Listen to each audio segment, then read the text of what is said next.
The 10th, the Iron Hands. The flesh is weak. I want to play pretend today. What if I was an Iron Hands player? What would I do to make my Metal Boys perfect? I'm gonna do a little kit bashing, a little converting, a little math hammer to get to the bottom of what makes the Iron Hands so awesome. Also, a buddy of mine plays Iron Hands. This video's for him. The Intercessor Space Marine is the quintessential power armor boy, and they look great just built according to the instructions, but I really like taking the time and trying to make each Marine a unique character. The Intercessor box comes with a great arm with a flip-up laptop-y thing, perfect for the Iron Hands, but an even better one comes in the Infiltrators kit. This arm looks like it has an entire Macintosh built into it. Then for the other arm, a bolter slung on a strap with the pistol held aloft. Games Workshop puts these decorative things on the side of bolters, which I don't really like, especially for Iron Hands. They don't feel like the decoration type, so I scraped and sanded it off and then glued on the ammo. Now onto drilling the gun barrels. I don't often drill them anymore, I struggle with getting the drill bit right in the center. An easier trick is to stick the tip of my hobby knife into the barrel and spin it, carving out a divot, and then I can keep on spinning the knife until the hole is the size I want. I'm about halfway into my Iron Hand. Next up is the shoulder pads. Normal shoulder pads are fine, but I know a great trick for Iron Hands and Tech Marines. You can find these shoulder pads with a little lip on the Assault Intercessors and Stern Guard Veteran boxes. You can take these and make cuts every 1mm or so working around the rim, then coming back and carving out every other notch, and you're left with the cog-style shoulder, perfect for veterans of the Omnissiah. I rubbed my plastic glue over the cuts to clean them up a little bit, and then it was ready to go on my Marine. It's a little thing, but it goes a long way to making this boy identifiable as an Iron Hand Marine. Now for the other shoulder. There's some great bits out there. 2 techie shoulders can be found on every Rhino, Razorback, Predator, Vindicator, or Land Raider sprue. These are for the Peekaboo Stormbolter Turret Marine, and no one ever uses them. Just ask around, I'm sure you can get loads of these no problem. I took the cog and carved off the skull. It's not essential, the skull's pretty cool, but I want to follow the rule of the 6th Company to the letter. I glued on this shoulder and he's feeling more and more Iron Handsy by the minute. I took off his little leg armor, which I always thought was a little annoying on Intercessors that the legs are 2 parts, but it does make things like this much easier. I took this piece and did the same cog cutting, making his knee match his shoulder pad. Mars would be proud. Now for his head. Head swaps are always the easiest way to make a Marine stand out, but it can be hard to get them.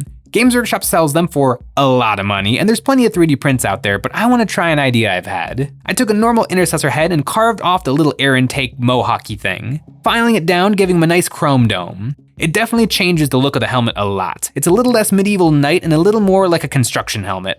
What do you guys think of the cue ball look? It's definitely a different presentation than normal Space Marines, but I think I need to see it painted before I can make a final verdict, before I can decide if it's proper Iron Handsy.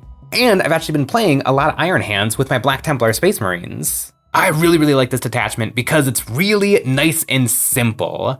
Every unit, every phase gets to re-roll a single hit, wound, or damage roll. And that is just a lovely little bit of insurance, especially when a lot of your list is taken up by these big expensive vehicles, just making sure they go off every single turn. Las Cannons and Multi-Meltas don't roll a lot of dice, and so very often they whiff. Oh my gosh, and when they whiff, you feel it. You really feel it when your big, awesome tank just does nothing for a turn.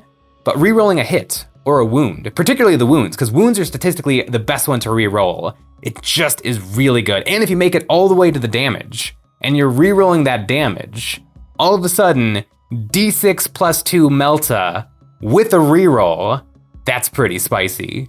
And the coolness doesn't end there. They have access to some really cool stratagems. One I particularly like is Power from the Machine Spirit. In your enemy's turn, if they're shooting at one of your tanks and they bring it below half its number of wounds, you get to shoot for free. And that is really powerful, because if you think about it, Warhammer 40k is 5 turns. So your tank at most is gonna get to shoot 5 times. But all of a sudden, it's shooting 6 times, making it that much more efficient. And my personal favorite, Vengeful Animus. This is one where if one of your vehicles is destroyed, automatic deadly demise. Oh, it's so great. Oh, you destroyed one of my tanks? Well, boom. Let's start handing out some mortal wounds. It's wonderful, it's flavorful, it's a self-destruct sequence, and it makes me think the Brutalis Dreadnought might have some play, because even though I have to get into my opponent's face, if I'm right in the middle of their army and I get to deadly demise for sure, that's a lot of fun.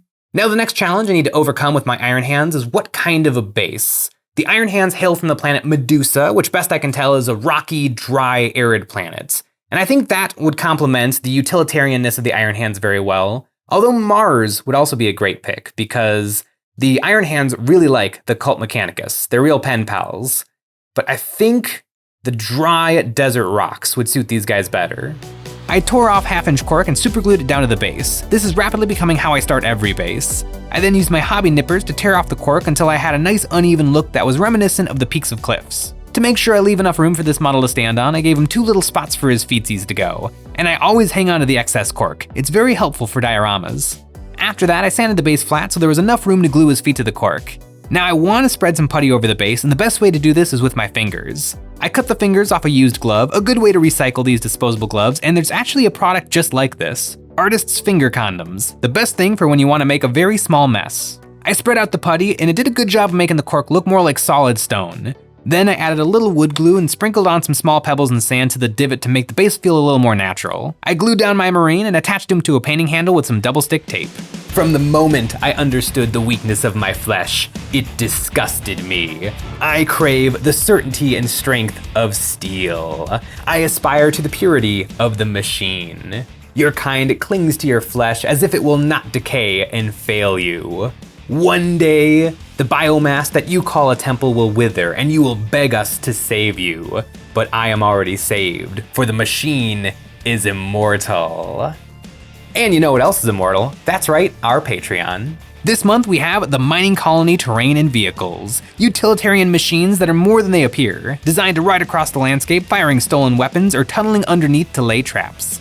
And the mine and containers make for thematic and useful terrain. The colony is ready to uprise. Look at my little Iron Hands! He is ready for some painting, and the tricky thing with Iron Hands is they're kind of boring. Their armor, everything about them is black, and black is kind of boring. But from a Black Templars player, it doesn't have to be.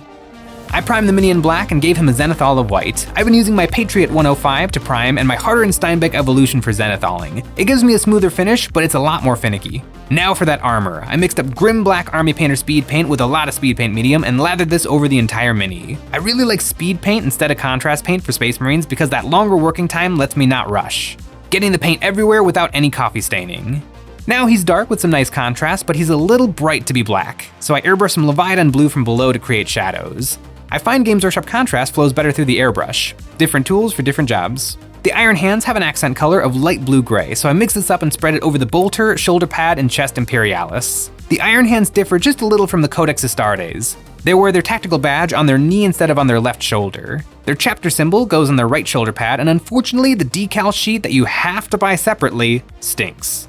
It only comes with 5 symbols. It's a bit of a challenge, but the best way is probably to freehand it. After making an hourglass shape, I added 2 points in the middle and then carefully painted 5 lines to be the fingers. On the left shoulder pad, Iron Hands wear their clan company symbols. I'm making him a member of the 6th, which is a little wrench in a cog.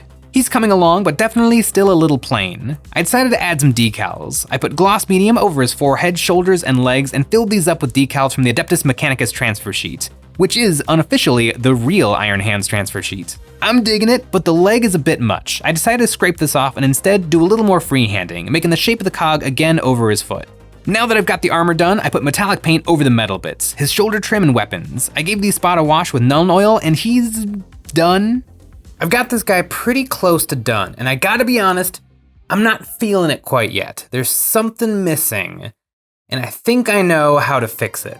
Even with the giant symbol over his head, it's still not drawing the attention I want, so I decided to make his head all metal, giving it a wash with Nuln Oil and highlighting his head and all the metal bits with silver to make it stand out stronger. I like him a lot more now, but he's still way too clean. I sponged some black over all of his white details, using my brush to enlarge in some chips and add some scratches, and then did a light dry brushing of gunmetal over the entire model. Typically with a dark model, you should edge highlight, but I don't like to do that, so this is an easy alternative to get the same effect. I picked out his eyes and his 1998 Macintosh computer on his arm with red, highlighting these spots with pink and white, and now I have a good looking Iron Hand. Oh yeah, that is feeling like a proper Robo Boy. Having the head be silver is slightly wrong according to the Codex and the rules, but I think it's pretty believable that a couple of Iron Hands have unpainted helmets. And it just always seems to work out on miniatures when you paint the head a different color. Now it is time to work on that base, but I'm not quite done with that miniature. I still have one last idea to really spice it up.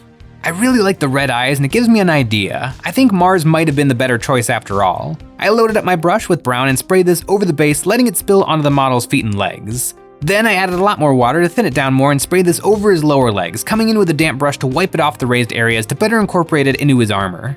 Now for one of my favorite tools, pigment powders. I took red oxide and mixed it with water, making a thick slurry, and then spread this over 80% of the model. No, I'm not destroying the paint job because the next step is pulling off as much as I can. I sprayed the model down with water from my airbrush and started wiping away the pigments, taking off as much as I could, re-wetting the model when it started to dry out. I can't get any more of that pigment powder off and I am loving it. It's trapped in every single little microscopic surface imperfection and it's giving a really nice dry, dusty look. It really feels like he's interacting with his base. If I wanted more of the pigment powders to come off, I would have gloss coated them beforehand, but I really like how it's turning out. And it's kind of giving me some fun ideas. I put some red paint into my airbrush and turned the PSI all the way down on my compressor until the paint was just spitting out, and I sprinkled this over the base to add more texture. Then I dry brushed the same red to accent the cork and sand on the base. Now the last thing I want to do is try a varnish. This will change the look of the pigments, making them more vibrant in color and shrinking their presence a little bit. I did a final dry brushing of silver everywhere to make sure the metal shines brightly through all these layers and then painted the rim of the base black. I am really digging this guy. He's got like a great dullness to him. It's like a very matter-of-fact, get-to-the-point kind of look. Which is kind of funny because one of the successor chapters to the Iron Hands is the Brazen Claws, who have a super elaborate, like almost Harlequin-esque color scheme that's split between red and blue. Ooh, and a really fun idea could be taking like a really flamboyant color scheme and trying to make it grim dark and seeing if like I can bring it back down to the world of Warhammer 40k. The Iron Hands are a really fun Space Marine chapter, a nice simple color scheme that leaves plenty of room for embellishment and freehanding. And I would love to see this scheme on a Tech Marine. I mean, Tech Marines are just one of my all-time favorite Space Marine heroes. I've painted 2 of them, and they're both from my Black Templar army, and they were phenomenally fun to paint. And speaking of phenomenally fun, let me know in the comments below what Space Marine chapter I should look into next. I want to experience them all.